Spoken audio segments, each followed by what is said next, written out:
हाँ तो विद्यार्थियों, स्वागत है आपका अपने YouTube चैनल मैथ्स पॉइंट पर। आज हम लोग बात करेंगे कक्षा 10 के अध्याय नंबर 10 की, जिसका नाम है देखो सर्कल। वर्त की बात करेंगे आज हम लोग। देखो, सबसे पहले हम बात करते हैं वर्त की परिभाषा क्या होती है। वर्त की परिभाषा किसे कहते हैं हम लोग वर्त।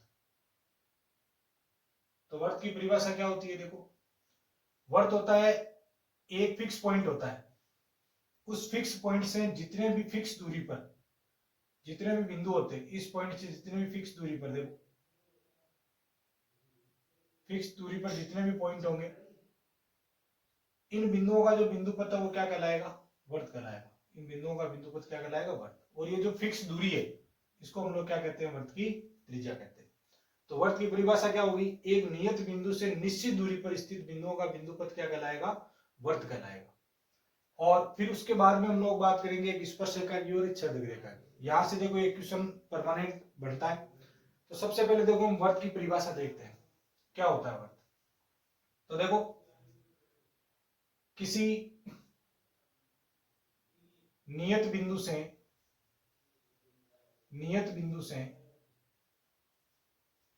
निश्चित दूरी पर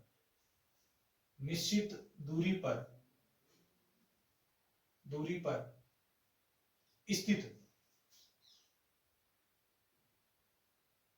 बिंदुओं का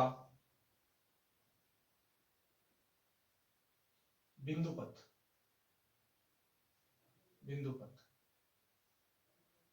वर्त कहलाता है। तो वर्त की परिभाषा क्या होगी, किसी नियत बिंदु से निश्चित दूरी पर स्थित बिंदुओं का बिंदुपथ क्या कहलाता है, वर्त कहलाता है। जैसे ये देखो, ये वर्त है, ये एक फिक्स पॉइंट है। इससे देखो जितने भी इस सर्कल के ऊपर जितने भी बिंदु होंगे, इनकी दूरी क्या रहेगी, फिक्स रहेगी। ये बिंदु O हो गया, यहाँ कोई बिंदु R दे दिया, तो ये जो दूरी है ना, ये निश्चित दूरी, इसको हम लोग क्या कहते हैं, वर्त की त्रिज्या कहते हैं। ये वर्त की होती है त्रिज्या। और यह है बिंदुओं का बिंदुपथ, जिसको हम लोग क्या कहेंगे, वर्त कहेंगे। ये होता है अपना वर्त। अब देखो, इसके बाद में हम लोग बात करते हैं कि भाई वर्त की जीवा क्या होती है। जीवा की बात कर लेते हैं। जीवा, तो वर्त की जीवा क्या होगी, उसकी कोड क्या होगी। तो देखो, ये वर्त हो गया, इस वर्त की परिधि पर ये इसका सेंटर हो गया, देखो। तो वर्त की परिधि पर कोई भी दो बिंदुओं को मिला दो। जैसे एक बिंदु तो यहाँ दिया हुआ था A, और एक बिंदु यहाँ दिया हुआ था B। इन दोनों बिंदुओं को हमने मिला दिया, तो इन दोनों बिंदुओं को मिलाने वाला जो भी रेखाखंड है वो क्या कहलाएगा, जीवा कहलाएगा। वर्त की परिधि पर स्थित किन्हीं भी दो बिंदुओं को मिलाने वाला रेखाखंड क्या कहलाएगा, जीवा कहलाएगा। और वह जीवा जो वर्त के केंद्र से होकर जाएगी, जैसे मान लो ये एक जीवा है जो कि सेंटर से होकर गुजर रही है, इसका मान, इसको मैंने CD नाम दे दिया। तो ये जीवा जो सेंटर से होकर गुजर रही है, उसको हम लोग क्या कहते हैं, वर्त का व्यास कहते हैं। यह क्या कहलाता है, व्यास कहलाता है। तो वह जीवा जो वर्त के केंद्र से होकर गुजरती है, वो वर्त का क्या कहलाएगी, व्यास कहलाएगी। तो व्यास की देखो डेफिनेशन क्या क्या हो सकती है। व्यास की हम लोग बात करें, सबसे पहली बात, वह जीवा जो वर्त के केंद्र से गुजरे, उसको हम लोग एक तो व्यास कहेंगे। दूसरी बात, एक और लिख सकते हैं डेफिनेशन, सबसे बड़ी जीवा, वर्त की सबसे बड़ी जो जीवा है, सबसे बड़ी जीवा, वो क्या कहलाएगी, वर्त का व्यास कहलाएगी। सबसे बड़ी जीवा भी वर्त का क्या होता है, व्यास होता है। उसे भी हम लोग क्या कहते हैं, व्यास ही कहते हैं। ये भी व्यास होता है। और ये भी हमें पता होना चाहिए कि जो व्यास होता है ना, वो त्रिज्या का डबल होता है। जितनी त्रिज्या होती है उसका डबल होता है व्यास। तो ये व्यास के बारे में दो तीन बातें ध्यान में रखनी है। वह जीवा जो वर्त के केंद्र से होकर गुजरेगी, उसको हम व्यास कहेंगे। सबसे बड़ी जो जीवा होगी वो भी व्यास कहलाएगी। और व्यास होता है त्रिज्या का डबल होता है। ये बात भी हमको ध्यान में रखनी है। जीवा की डेफिनेशन क्या होगी, जीवा होगी, जीवा की बात करें हम लोग, देखो तो जीवा की डेफिनेशन क्या होगी, वर्त की परिधि पर, वर्त की परिधि, तो ये परिधि है, देखो इसके चारों ओर हम एक चक्कर लगाएंगे तो ये परिधि कहलाएगी। वर्त की परिधि पर स्थित किन्हीं भी दो बिंदुओं को बिंदुओं को मिलाने वाला रेखाखंड, मिलाने वाला रेखाखंड क्या कहलाएगा? वृत्त की जीवा कहलाएगा। मिलाने वाला रेखाखंड, रेखाखंड वृत्त की जीवा कहलाता है, जीवा कहलाती है। तो वृत्त की परिधि पर यदि कोई भी दो बिंदु स्थित है तो उन दोनों बिंदुओं को मिलाने वाला रेखाखंड क्या कहलाएगा? वृत्त की जीवा। और वह जीवा जो केंद्र से होकर गुजरती है उसको हम लोग क्या कहते हैं? व्यास कहते हैं। या सबसे बड़ी जीवा क्या कहलाती है? वृत्त का व्यास कहलाता है। व्यास क्या होता है? त्रिज्या का डबल होता है। तो ये बात हम लोगों को, छोटी मोटी जो बातें हैं, जो दो तीन हम लोगों को ध्यान में रखनी है। अब देखो हम लोग आगे बात करते हैं वृत्त की स्पर्श रेखा क्या होती है। स्पर्श रेखा, देखो वृत्त की स्पर्श रेखा, वृत्त की स्पर्श रेखा,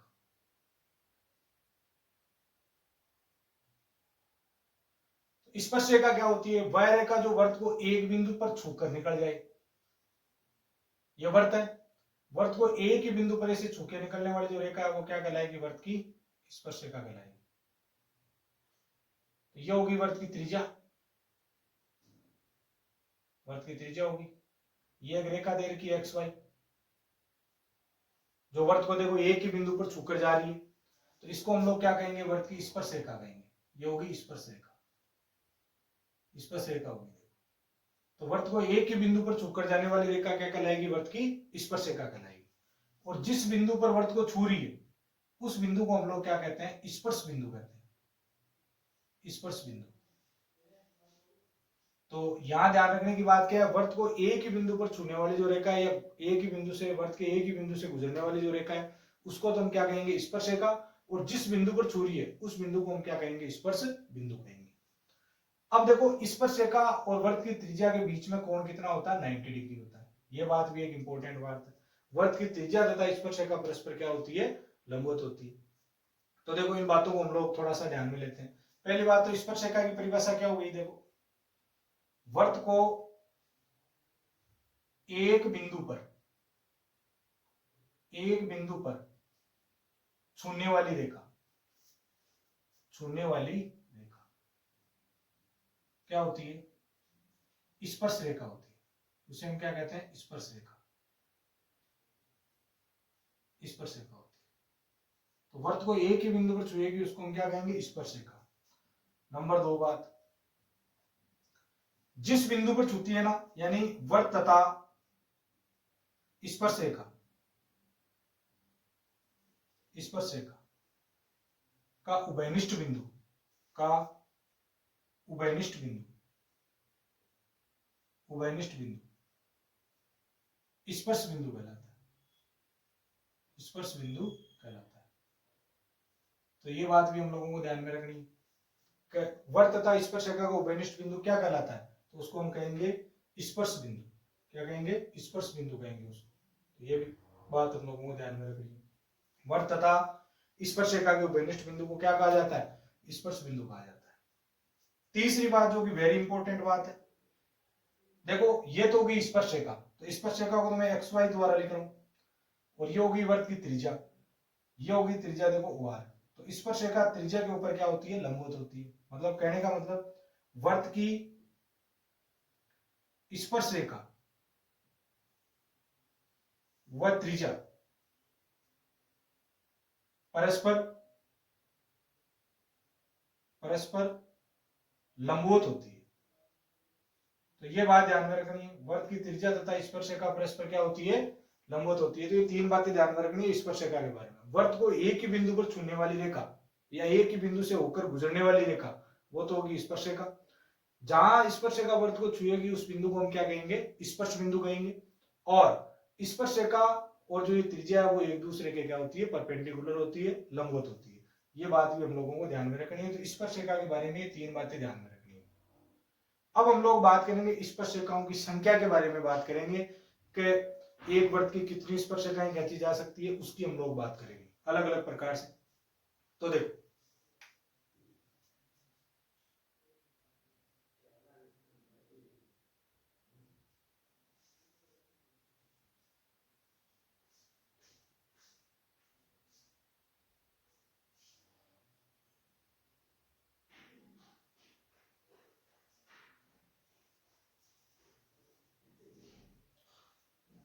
तो देखो आगे हम बात कर रहे हैं स्पर्शरेखाओं की संख्या की बात कर रहे हैं, वर्त की कितनी स्पर्शरेखाएं खींची जा सकती है। देखो सबसे पहली बात, वर्त पर स्थित एक बिंदु से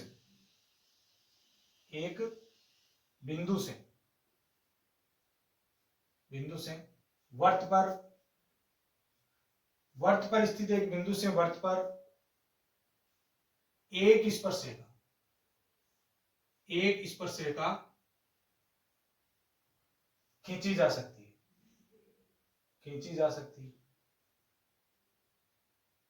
तो यदि एक ही बिंदु है तो उससे एक ही स्पर्शरेखा खींची जाएगी। वर्त के ऊपर स्थित एक बिंदु से वर्त पर कितनी स्पर्शरेखाएं कह सकते हैं? एक ही स्पर्शरेखा। जैसे हम लोग बात कर रहे हैं, ये अपना वर्त है। वर्त पर हम लोगों को पता है कि वर्त अनंत बिंदुओं का क्या होता है? बिंदुपत होता है। तो वर्त के ऊपर एक बिंदु है, जैसे मान लो यहां पर आर बिंदु। इस आर बिंदु पर जो स्पर्शरेखा खींचेंगे वो ये होगी, तो इसको हमने नाम दे दिया एक्स वाई। तो ये होगी ओ आर, तो इसकी त्रिज्या होगी। आर बिंदु वर्त के ऊपर स्थित है, तो इस बिंदु से हम लोग वर्त के ऊपर कितनी स्पर्शरेखाएं खींचेंगे? एक ही स्पर्शरेखा होगी, क्योंकि एक बिंदु है। यदि एक बिंदु दिया गया तो एक ही स्पर्शरेखा, और यदि दो बिंदु दिए गए दो स्पर्शरेखा, तीन दिए गए तो तीन। और वर्त के ऊपर वैसे इंफाइनाइट पॉइंट होते हैं। अब इसने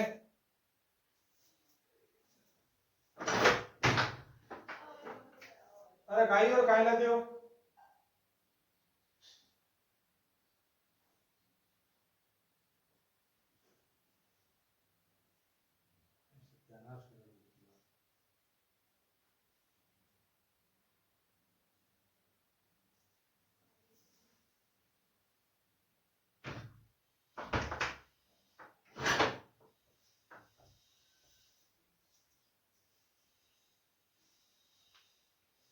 हाँ, तो हम बात करते हैं वर्त की। वर्त पर स्थित एक बिंदु से वर्त पर कितनी स्पर्शरेखाएं खींची जा सकती है? एक स्पर्शरेखा। यदि एक ही पॉइंट वर्त के ऊपर है तो एक ही स्पर्शरेखा खींची जाएगी। यदि दो पॉइंट है तो दो स्पर्शरेखा, तीन पॉइंट है तो तीन स्पर्शरेखा। अब हम लोगों को बात करें, एक फिक्स पॉइंट दे दिया तो एक ही स्पर्शरेखा, और वैसे वर्त होता है अनंत बिंदुओं का बिंदुपत। तो हम लोग बात करें वर्त पर कितनी स्पर्शरेखाएं खींची जा सकती है? 2 नंबर बात। तो वर्त पर बात करें तो वर्त पर स्पर्शरेखाएं कितनी कह सकते हो? तो हम लिखेंगे अनंत। क्यों अनंत? क्योंकि वर्त के ऊपर अनंत बिंदु होते हैं। एक बिंदु से एक कह सकते हैं, तो अनंत बिंदुओं से कितनी हो जाएगी? अनंत, क्योंकि खुद अनंत बिंदुओं का क्या होता है? बिंदुपत होता है। तो वर्त पर अनंत स्पर्शरेखाएं, और वर्त पर एक बिंदु है तो एक स्पर्शरेखा। बोले दो बिंदु है तो दो स्पर्शरेखा, तीन है तो तीन स्पर्शरेखा, इस हिसाब से। अब हम लोगों को बात करनी है वर्त की समांतर स्पर्शरेखाएं कितनी होती है? समांतर स्पर्शरेखाएं, तो समांतर स्पर्शरेखाएं हम लोग लिखेंगे कितनी होती है? 2 होती है। ध्यान रखना, कितनी होती है? 2। वर्त की समांतर स्पर्शरेखाएं 2। कैसे? देखो, जैसे ये हम लोगों के पास में एक देखो वर्त है, ये रहा वर्त, ये इसका सेंटर हो गया, ये इसका व्यास हो गया। देखो व्यास के सिरों पर एक तो देखो यहां खींच देते हैं, और एक देखो यहां खींच देते हैं। तो ये व्यास के सिरों पर जो खींची गई स्पर्शरेखाएं, इनको हम क्या कहते हैं? समांतर स्पर्शरेखाएं। तो कितनी खींची जा सकती है? केवल और केवल 2 ही खींची जा सकती है। क्यों? क्योंकि देखो यदि मान लो हम लोग एक व्यास यहां डालें, उस पर 2 स्पर्शरेखाएं खींचेंगे, तो आपको पता वो दोनों इन दोनों को काट जाएगी, तो प्रतिच्छेदी हो जाएगी। तो हम लोग ध्यान में रखेंगे कि वर्त की समांतर स्पर्शरेखाओं की बात करें तो समांतर स्पर्शरेखाएं कितनी होगी? 2 ही होगी। कितनी होगी? 2 होगी। और वो कहां खींची जाएगी? व्यास के सिरों पर खींची जाएगी। ये व्यास है, इनके सिरों पर खींची जाएगी। फिर आगे हम लोग बात करते हैं, देखो बाह्य बिंदु से वर्त पर कितनी स्पर्शरेखाएं कह सकते हैं? बाह्य बिंदु से स्पर्शरेखाएं, तो बाह्य बिंदु से वर्त पर खींची गई स्पर्शरेखाओं की संख्या भी कितनी होती है? 2 होती है। कैसे? देखो ये अपना वर्त है, ये इसका सेंटर हो गया, यहां कोई बिंदु पड़ा है बाहर की तरफ, इस बिंदु को मैंने पी नाम दे दिया। तो यहां से एक स्पर्शरेखा देखो ये हो सकती है, तो एक स्पर्शरेखा ये हो सकती है, ये 2 स्पर्शरेखाएं होगी। बस ये 2 ही कह सकते हैं। और हम लोगों को पता है ये वर्त की क्या होगी? त्रिज्या। देखो ये भी वर्त की त्रिज्या ही है, स्पर्श बिंदुओं पर जाकर मिलेगी, और जहां स्पर्श बिंदुओं पर मिलेगी वहां 90 डिग्री का कोण बनेगा। तो एक तो स्पर्शरेखा होगी देखो एपी, एक स्पर्शरेखा होगी बीपी, 2 स्पर्शरेखाएं होगी बाह्य बिंदु से वर्त के ऊपर। दोनों का माप भी आपस में समान होता है, तो दो स्पर्शरेखाएं खींची गई, एपी और बीपी या पीए और पीबी खींची गई, और पीए और पीबी का मान भी हमेशा क्या होगा, बराबर। तो बाह्य बिंदु से वृत्त पर कितनी स्पर्शरेखाएं खींची जा सकती है, तो दो स्पर्शरेखाएं, और दोनों का माप भी क्या होता है, समान। पीए और पीबी दोनों आपस में माप में क्या होती है, बराबर होती है। तो ये बात भी हम लोगों को ध्यान में रखनी है, एक इंपॉर्टेंट बात है, यहाँ से एक क्वेश्चन पूछा जाएगा कि वृत्त पर स्थित किसी बिंदु से वृत्त पर कितनी स्पर्शरेखाएं, तो आप लिखोगे एक। वृत्त पर कितनी स्पर्शरेखाएं, अनंत। फिर हम बात करते हैं वृत्त की समांतर स्पर्शरेखाएं, तो हम कहेंगे दो। और फिर बोला जाता है बाह्य बिंदु से वृत्त पर स्पर्शरेखा, तो हम लोग कहेंगे कितनी, दो। और वो दोनों आपस में माप में भी क्या होती है, समान होती है। अब स्पर्शरेखाएं जो कि दोनों माप में क्या होगी, समान होगी। अब यहाँ देखो, यदि कोई बिंदु वृत्त के अंदर है, तो वृत्त के अंदर है तो हम लोग वहां से यदि कोशिश करेंगे कोई रेखा खींचने की, तो वो हमेशा रेखा कौन सी रेखा होगी, छेदक रेखा होगी, वृत्त को दो बिंदुओं पर काटेगी। स्पर्शरेखा होती है वृत्त को केवल एक ही बिंदु पर प्रतिच्छेद करती है। तो वृत्त के अंदर यदि कोई बिंदु है ना, तो स्पर्शरेखाओं की यदि हम लोग बात करेंगे संख्या की, तो स्पर्शरेखाओं की संख्या कितनी होगी, 0 होगी। तो ये चार बातें हम लोगों को यहाँ से ध्यान में रखनी है स्पर्शरेखाओं के बारे में। अब देखो, इससे थोड़ा सा आगे बढ़ के बात करते हैं। देखो,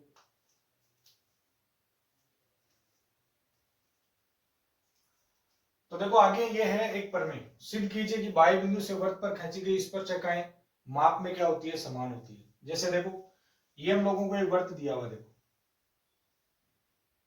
ये इसका सेंटर दिया हुआ O, ये बाह्य बिंदु है, देखो P। यहाँ इस बाह्य बिंदु से वृत्त पर हम दो ही स्पर्शरेखा कह सकते हैं, अभी हमने बात करी थी, ये दो स्पर्शरेखाएं होगी, दोनों माप में क्या होती है, समान होती है। इस बात को सिद्ध करना है, तो ये पॉइंट ए हो गया, ये पॉइंट बी हो गया। अब यहां देखो, आप क्या करोगे, इसको इससे ज्वाइन करवाओगे, इसको भी इसको ज्वाइन करवाओगे, ये त्रिज्या होगी, त्रिज्या और स्पर्शरेखा के बीच में हम लोगों को पता 90 डिग्री का कोण होता है। हमें सिद्ध करना है कि एपी और बीपी दोनों आपस में बराबर है, तो आप इस पी को ओ से भी ज्वाइन करवा दो, इसको भी यहां से मिला दो, तो हम लोगों के पास में दो त्रिभुज हो जाएंगे। दोनों त्रिभुजों को हम लोग सर्वांग सिद्ध कर देंगे। तो देखो, सबसे पहले हम लोग लिखेंगे दिया हो, दिया क्या उसने, देखो ये तो लिखना है, ये वृत्त का केंद्र क्या है, ओ है, वृत्त का केंद्र है ओ, ये वृत्त है जिसका केंद्र क्या दिया हुआ, ओ दिया हुआ। फिर हम लोग लिखेंगे बाह्य बिंदु, बाह्य बिंदु P से वृत्त पर स्पर्श रेखाएं, स्पर्श रेखाएं कौन कौन सी है, देखो पीए तथा पीबी है, ये दो स्पर्श रेखाएं। बाह्य बिंदु P दिया हुआ है, P से वृत्त के ऊपर दो स्पर्श रेखाएं पीए तथा पीबी है। अब देखो, सिद्ध क्या करना है, हमें सिद्ध करना है खींची हुई दोनों स्पर्श रेखाएं पीए और पीबी आपस में क्या है, बराबर है। ये बात सिद्ध करनी है, दोनों स्पर्श रेखाएं आपस में बराबर है। तो देखो, हमने एक रचना करी है, पहले स्पर्शरेखाएं खींची है, फिर उसके बाद रचना क्या करी, देखो रचना में हमने क्या किया, ये जो बिंदु O था ना, उसको A से भी मिलाया था, B से भी मिलाया था और P से भी मिलाया था। तो हम लिखेंगे केंद्र O को बिंदु A, B व P से मिलाया। फिर उसके बाद में हम लोग चलेंगे उत्पत्ति में, तो इसका प्रूफ देखते हैं। देखो प्रूफ क्या है, प्रूफ की बात करते हैं। तो सबसे पहले हमें ये तो पता ही है कि ये स्पर्शरेखा है, ये त्रिज्या है, ये दोनों एक दूसरे के क्या होती है, लंबवत होती है। तो हम लोग यही बात लिख लेते हैं पहले। तो देखो, हम जानते हैं कि वृत्त की त्रिज्या है स्पर्श रेखा, स्पर्श रेखा परस्पर लंबवत होती है, लंबवत होती है। तो वृत्त की त्रिज्या व स्पर्शरेखा परस्पर लंबवत होती है। तो ये तो ये त्रिज्या, ये स्पर्शरेखा, इधर ये त्रिज्या, ये स्पर्शरेखा, तो यहाँ कितने कितने के कोण बनेंगे, 90-90 के। मतलब ये वाला कोण 90 डिग्री का होगा, ये वाला भी 90 डिग्री का होगा। मतलब कोण ओ ए और पी बराबर कोण ओ बी पी, ये कितने डिग्री के हो जाएंगे, 90 डिग्री के। इसको नंबर 1 लगा देंगे। देखो, अब इन दोनों त्रिभुजों की बात कर लेते हैं। तो त्रिभुज ओ ए पी व त्रिभुज ओ बी पी में, इन दोनों त्रिभुजों में देखो सबसे पहले कोण ओ ए पी बराबर कोण ओ बी पी, ये दोनों कोण बराबर है, ये 90 डिग्री के, कहां से, समीकरण 1 से, ऐसे लिख देंगे इसको। फिर उसके बाद में ये देखो ओपी है ना लाइन, इसमें भी है इसमें भी है, तो ये बराबर माप की है, दोनों में सेम ही लाइन है तो बराबर होगी, ओपी बराबर ओपी, इसको हम लिखेंगे उभयनिष्ठ भुजा, कॉमन साइड है ये दोनों। फिर उसके बाद में हम लोग लिखेंगे देखो ये जो है ना ओ ए, उस त्रिभुज में ओबी, इस त्रिभुज में ए के वर्ग की त्रिज्या है दोनों, देखो ये ओ ए जितनी ओबी होगी, क्योंकि वर्ग की त्रिज्या है, तो ओ ए बराबर क्या लिख देंगे, ओबी लिख देंगे। कारण क्या लिख देंगे, एक ही वर्ग की त्रिज्या है।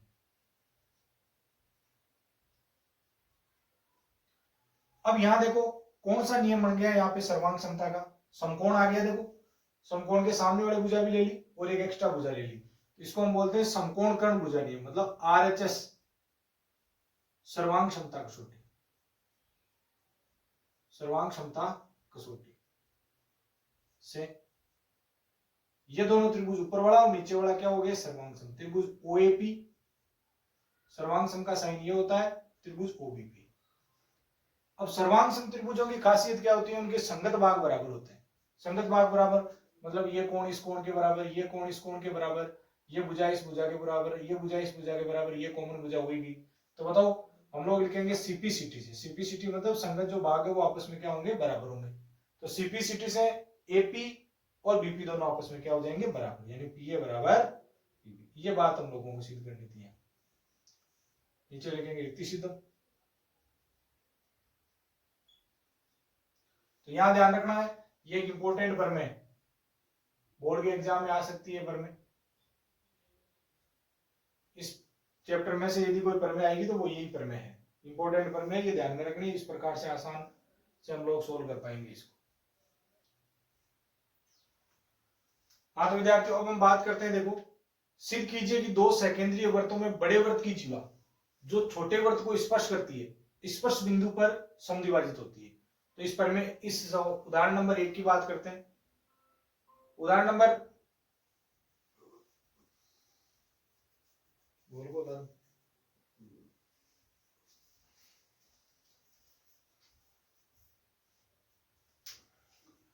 हाँ देखो विद्यार्थी उदाहरण नंबर 1 की बात करते हैं। सिद्ध कीजिए कि दो सेकेंद्रीय वृत्तों में बड़े वृत्त की जीवा जो छोटे वृत्त को स्पर्श करती है, छोटे वाले वृत्त को स्पर्श करती है, स्पर्श बिंदु पर समद्विभाजित होती है। कहने का मतलब सेकेंद्रीय मतलब क्या हो गया, ऐसे वृत्त जिनका केंद्र एक ही हो। देखो एक तो वृत्त ये हो गया और एक ये हो गया, ये दोनों सेकेंद्रीय वृत्त है जिनका केंद्र देखो दोनों का एक ही है, सेंटर हो गया। बड़े वाले वृत्त की जीवा छोटे वाले वृत्त को स्पर्श करके जाती है, देखो ऐसे स्पर्श करके निकल रही है। तो बड़े वाले वृत्त की तो ये जीवा होगी। देखो जीवा क्या होती है, वृत्त की परिधि पर स्थित कोई भी दो बिंदुओं को मिला दो और मिलाने वाला जो रेखाखंड होगा उसी को हम लोग क्या कहेंगे, जीवा कहेंगे। अब देखो छोटे वाले वृत्त को स्पर्श कर रही है, मतलब छोटे वाले वृत्त के लिए ये स्पर्श रेखा का काम करेगी, स्पर्श बिंदु पर समद्विभाजित होती है, मतलब ये स्पर्श बिंदु है ना पी, इस पर इसके दोनों टुकड़े बराबर ही है, ये टुकड़ा और ये टुकड़ा बराबर है। तो हम लोगों ने क्या किया, इसको यहां से मिला दिया देखो, और फिर देखो एक यहां से मिला दिया और एक यहां से मिला दिया, और स्पर्श रेखा यदि छोटे वाले की तो यहाँ 90 डिग्री का कोण बनेगा, इधर भी 90 डिग्री रहेगा। तो हम लोग क्या करेंगे, ये एपी बराबर बीपी हम लोगों को सोल्व करना है। तो देखो सबसे पहले हम लोग लिखेंगे दिया है, दिया क्या है उसकी बात करते हैं। सबसे पहले वृत्त का दो सेकेंद्रीय वृत्तों का केंद्र ओ है, दो सेकेंद्रीय वृत्त जिनका केंद्र कौन है, ओ। फिर हम लोग लिखेंगे बड़े वृत्त की जीवा, नाम क्या है उसका, एबी। छोटे वृत्त को बिंदु पी पर स्पर्श करती है, पी पर क्या करती है, स्पर्श करती है। तो जो बड़े वाले वृत्त की जो जीवा है ना ए बी, वो छोटे वाले वर्त को बिंदु P पर क्या कर रही है, स्पर्श कर रही है। सिद्ध क्या करना है, देखो सिद्ध करना है, सिद्ध क्या करना है, देखो समद्विभाजित होती है, मतलब ये वाला टुकड़ा और ये वाला टुकड़ा बराबर है, मतलब बीपी पीए और पीबी दोनों आपस में बराबर है, ये टुकड़ा बराबर है। तो देखो सबसे पहले हमें ये तो पता ही है कि ये वर्त की त्रिज्या होगी, ये स्पर्शिका होगी, एक दूसरे के क्या होगी, परपेंडिकुलर होगी, लंबवत होगी। तो हम लोग यहां लिखेंगे एक रचना में हमने क्या किया, देखो ओ को वही ए बी व पी से क्या किया, मिलाया, ये काम करा हमने रचना में। उपपत्ति में कोई बात हम जानते हैं, नीचे वाले जो हमने परिमेय करी थी ना, वैसे इसको सोल्व करना है। हम जानते हैं कि वर्त की त्रिज्या व स्पर्शरेखा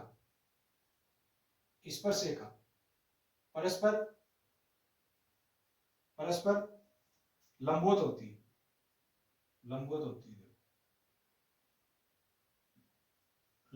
इसका मतलब ये इसके ऊपर लंबवत है, यानी ओपी लंब है किसके ऊपर, एबी पर। अब ये लंब है तो इसका मतलब यहाँ 90 डिग्री का कोण बनेगा। अब हम लोग यहाँ बात करेंगे, देखो इसको आप एक नंबर बात लगा लो, दोनों त्रिभुजों की बात करो, त्रिभुज एपीओ व त्रिभुज बीपीओ में, इन दोनों त्रिभुजों की यदि हम बात करेंगे तो दोनों त्रिभुजों को सर्वांग समसिद्ध करना है। तो सबसे पहले देखो पहले वाले त्रिभुज में एपीओ कोण और कोण बीपीओ दोनों आपस में बराबर है, क्योंकि ये त्रिज्या है, स्पर्शरेखा पर लंबवत है, तो 90 डिग्री का कोण बनेगा, बराबर है। कहां से, समीकरण 1 से। समीकरण यही तो कह रहा है कि लंबवत है इस रेखा पर, 90 डिग्री का कोण बना रहे हो। फिर देखो इधर वाले त्रिभुज में ओए और उधर वाले त्रिभुज में ओबी, ये दोनों आपस में बराबर है। क्यों, क्योंकि एक ही वर्त की त्रिज्या है, और एक ही वर्त की त्रिज्या है, तो दोनों आपस में क्या रहेगी, बराबर रहेगी। फिर उसके बाद में देखो ओपी है ना, वो दोनों में कॉमन है, तो ओपी दोनों में क्या है, उभयनिष्ठ है, उभयनिष्ठ भुजा। अब यहां देखो एक समकोण आ गया, उसके सामने वाली भुजा भी आ गई और एक एक्स्ट्रा भुजा आ गई, तो वही नियम सेम जो हमने पीछे बात करी थी, आरएचएस सर्वांग क्षमता कसौटी।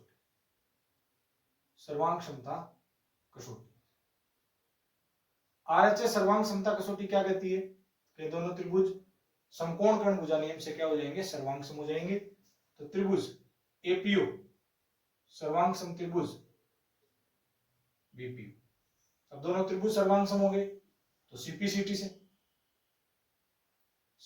से दोनों त्रिभुज सर्वांग सम है, तो सीपीसीटी से ये दोनों टुकड़े भी आपस में क्या होंगे, बराबर होंगे, यानी सीए पीए बराबर क्या होगा, पीबी।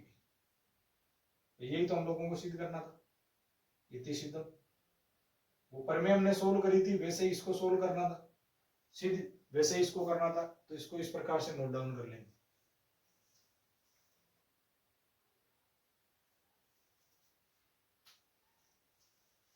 हाँ तो विद्यार्थियों आगे देखो, इस क्वेश्चन की बात करते हैं। देखो केंद्र O वाले वर्त पर बाह्य बिंदु T से, बाहर एक बिंदु है T, उससे दो स्पर्शरेखाएं खींची गई, TP और TQ।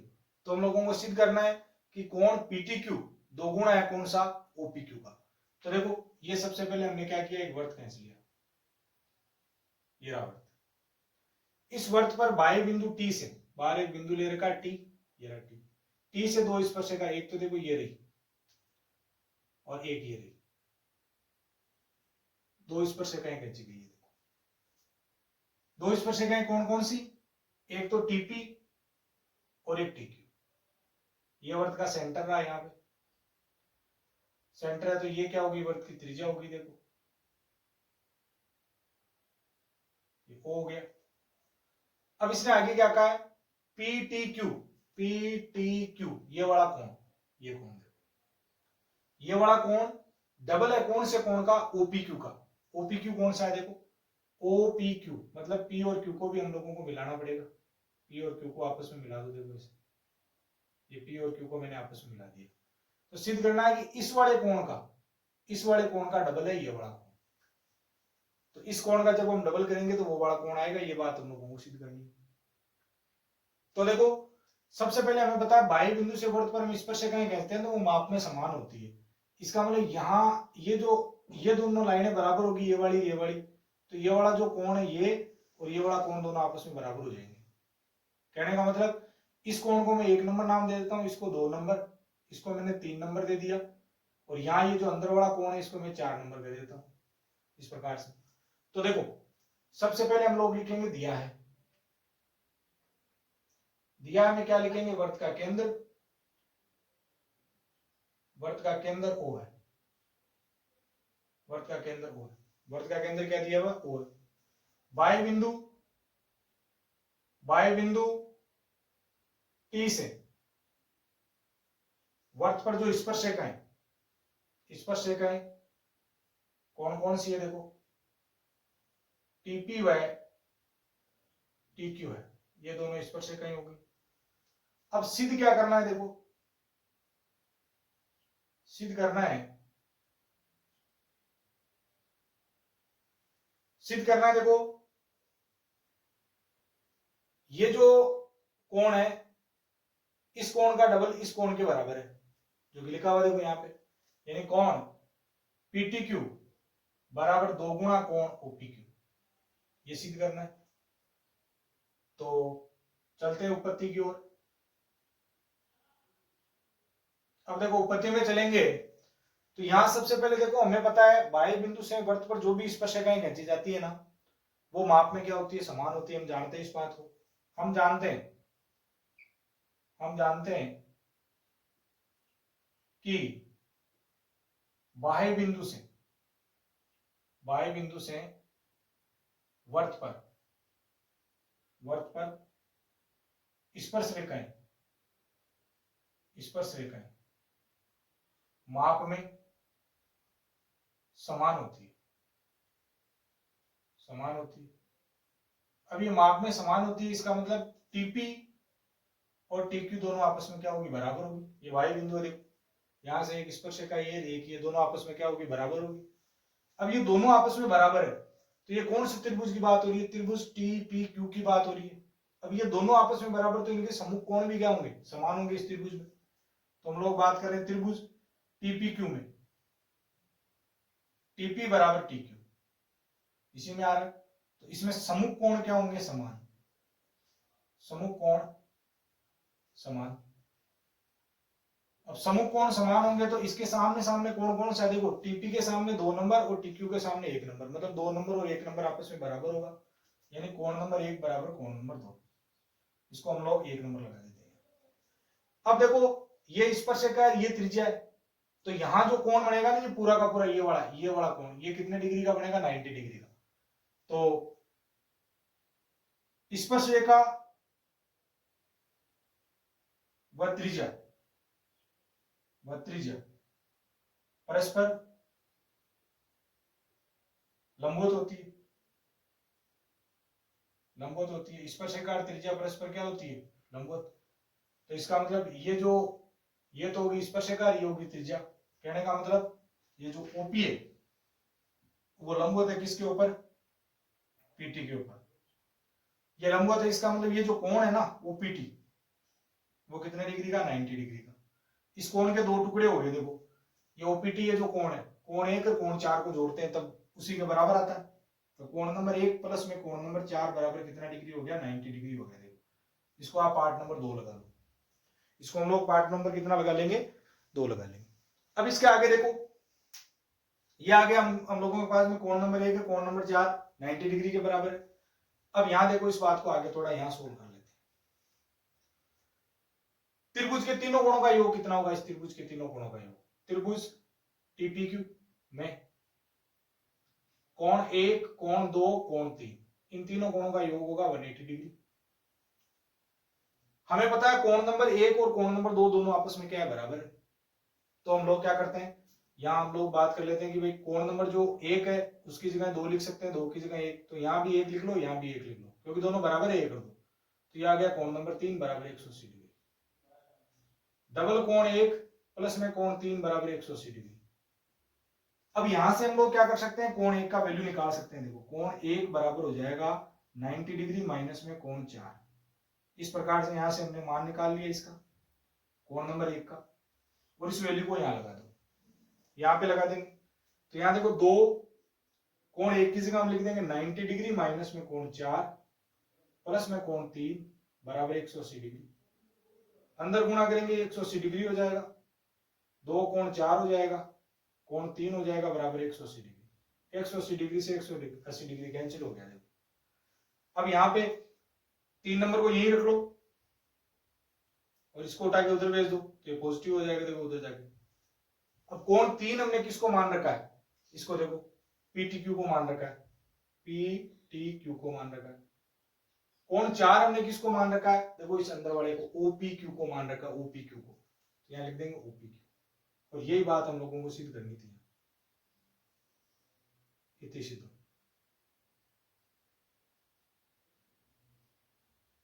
ये भी एक इंपॉर्टेंट सवाल है भाई, सपने वाला क्वेश्चन है, ये भी इंपॉर्टेंट क्वेश्चन है। इस प्रकार से इसको ध्यान में रखना है।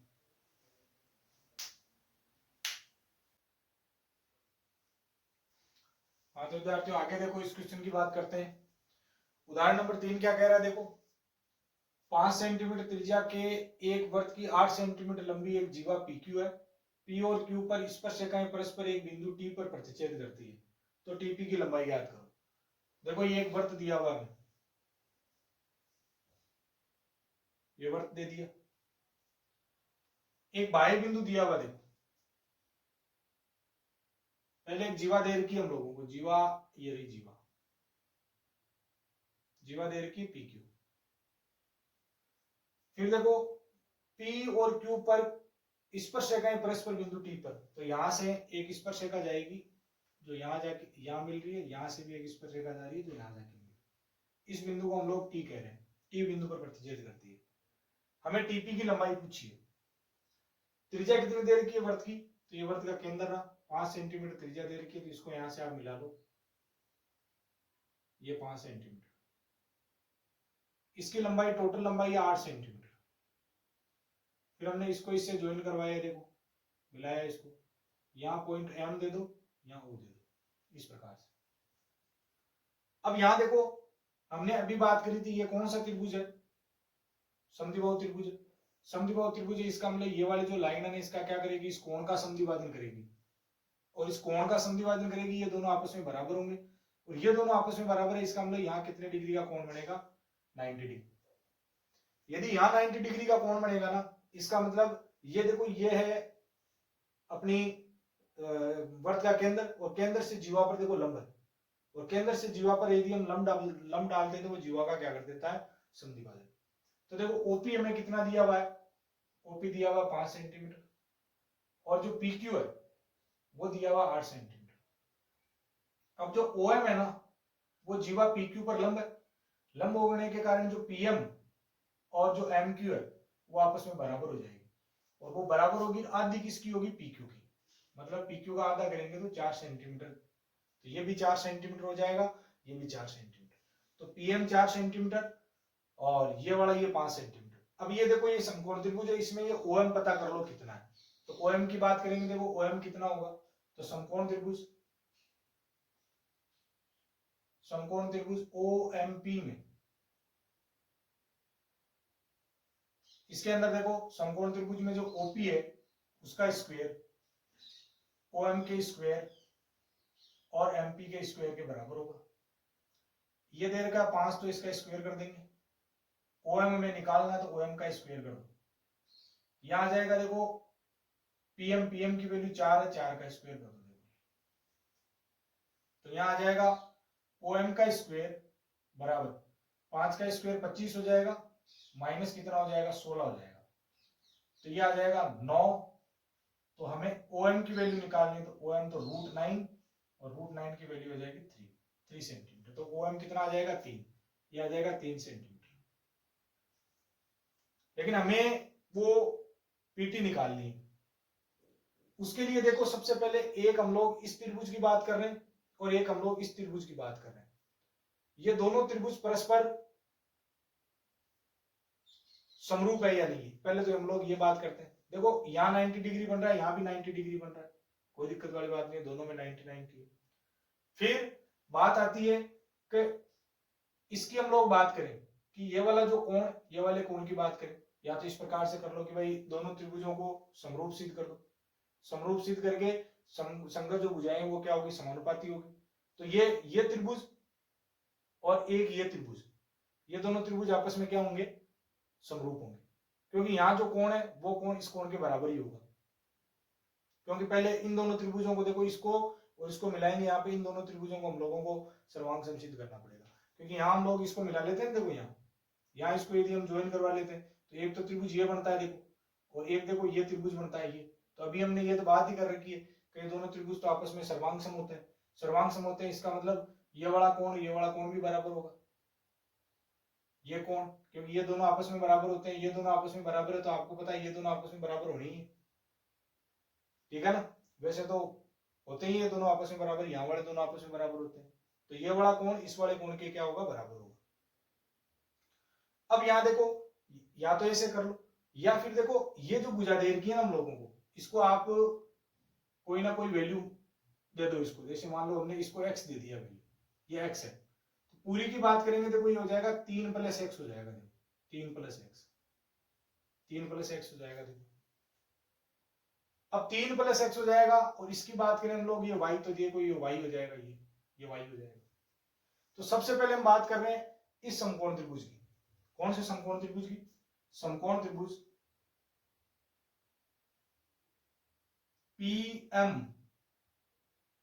PMT में, ऊपर वाला जो त्रिभुज है ना समकोण त्रिभुज, उसमें हम लोग बोधायन प्रमेय लगाएंगे। देखो इसका स्क्वायर, y का वैल्यू हमें पता करना है, pt की वैल्यू तो हमें निकालनी है ना, pt हमें ज्ञात करना है, या pt बोलो या इसको tp बोलो, बात एक ही है। tp की वैल्यू हमें निकालनी है, इसको ज्ञात करना है हमें, उसको हमने y मान रखा है। तो उस त्रिभुज की बात करें, देखो y का स्क्वायर किसके बराबर होगा, ये देखो ये पूरी 4 ये लिख रखी हमने, 4 का स्क्वायर और x के स्क्वायर के बराबर होगा, ये रही x। इसको हम लोगों ने समीकरण 1 लगा दिया। देखो फिर हम बात करें, देखो ये हमने ले लिया, फिर ये पूरा बड़े वाला समकोण त्रिभुज उठाते हैं। समकोण त्रिभुज पूरा बड़े वाला, क्या नाम है उसका, देखो समकोण त्रिभुज OPT में, इसमें देखो यहाँ 90 डिग्री बनेगा, तो इस प्रकार त्रिज्या परस्पर लंब हो, तो यहाँ सामने वाले भुजा क्या हो जाएंगे, सामने जो भुजा दे रखी है वो समकोण, वो कर्ण हो जाएगी। तो कर्ण हो जाएगी, तो यहाँ आएगा हम लोगों के पास में OT का स्क्वायर बराबर OP का स्क्वायर प्लस PT का स्क्वायर या TP का स्क्वायर। तो यहाँ OT तो आ जाएगी, देखो 3 + x आ जाएगा, इसका होल स्क्वायर हो जाएगा। फिर यहाँ OP दे रखी है, OP हम लोगों के पास में कितनी है, 5 है, 5 का स्क्वायर आ जाएगा। ये y दे रखा, तो यहाँ y का स्क्वायर आ जाएगा। अब देखो y स्क्वायर का मान यहाँ समीकरण 1 में दे रखा, वो यहाँ रख दो, तो इसको खोल दो, इसको खोलेंगे देखो कितना हो जाएगा, 9 प्लस में पहले का स्क्वायर दूसरे का स्क्वायर x स्क्वायर हो जाएगा, फिर प्लस में इन दोनों को गुणा करेंगे 3x उसका डबल 6x हो जाएगा। सामने 5 का स्क्वायर 25 हो जाएगा, प्लस ये y स्क्वायर का मान यहां से निकाल के रख दो 16 + x स्क्वायर, तो यहाँ आ जाएगा 16 + x स्क्वायर आ जाएगा, x स्क्वायर से x स्क्वायर कट जाएगा देखो, तो ये हो जाएगा 6x बराबर, ये 9 उधर कम कर दो 16 में से, तो 16 में से हमने ये 9 कम कर दिए, 16 में से हम लोग 9 कम कर देंगे, तो यहाँ पे हम लोगों के पास में 7 बचेगा, ये 7 बचेगा देखो, 7 इसमें हम लोग ऐड कर देंगे देखो, तो ये 32 हो जाएगा। तो x बराबर हो जाएगा 32/6, यानी x का मान आ जाएगा हम लोगों के पास में, इसका आधा कर लेंगे 16/3, तो x की वैल्यू आई है 16/3, x का मान आया 16/3। अब x का मान यहां रख दो, y का मान निकाल लो, देखो समीकरण 1 में लगा दो x का मान, तो देखो y स्क्वायर बराबर 4 का होल स्क्वायर आ जाएगा, और x की जगह आ जाएगा 16/3 का होल स्क्वायर, x वाली जगह रख दिया। तो यहाँ y स्क्वायर का मान निकालेंगे, y स्क्वायर बराबर हो जाएगा 16 प्लस में, अब यहाँ 16 का 256 हो जाएगा बटा 9 आ जाएगा, देखो y स्क्वायर बराबर हो जाएगा, देखो इसको इससे मल्टीप्लाई कर लेंगे, या फिर हम लोग देखो इसको ऐसे भी लिख सकते थे, यहाँ 16 का स्क्वायर ही रहने दो, यहाँ 16 का स्क्वायर ही रहने दो, 16 के स्क्वायर में से यहाँ 16 कॉमन ले लो, अंदर क्या बचेगा हम लोगों के पास, देखो यहाँ 1 प्लस में 16/9 बचेगा, देखो 1 प्लस में 16/9। अब देखो यहाँ आ जाएगा वाई स्क्वेयर बराबर 16 कोष्टक 9 और 16 हो गए कितने 25, 25/9 आ जाएगा। देखो पहले 9 यहाँ आएगा, 9 16 कितने हो गए 25। तो वाई स्क्वेयर बराबर देखो क्या आएगा, वाई स्क्वेयर बराबर वाई की वैल्यू निकालनी है तो रूट लगा देंगे ऊपर, देखो ये रूट लगा दिया 16 इंटू 25/9। तो y बराबर देखो 16 का वर्गमूल 4, 25 का वर्गमूल 5 और 9 का वर्गमूल 3, यानी y बराबर हो जाएगा 20/3 सेंटीमीटर। ये y का मान 20/3 सेंटीमीटर आया है। और y हमने किसको मान रखा है, उस pt को मान रखा है। तो हम लोग बात करें तो pt की जो वैल्यू या tp की जो वैल्यू है वो कितनी आ जाएगी, y के बराबर। y का मान है 20/3, तो उसकी वैल्यू आ जाएगी 20/3 सेंटीमीटर। तो इस प्रकार से इस एग्जाम्पल को करना है, इंपॉर्टेंट एग्जाम्पल है, तीनों एग्जाम्पल है जो इंपॉर्टेंट है।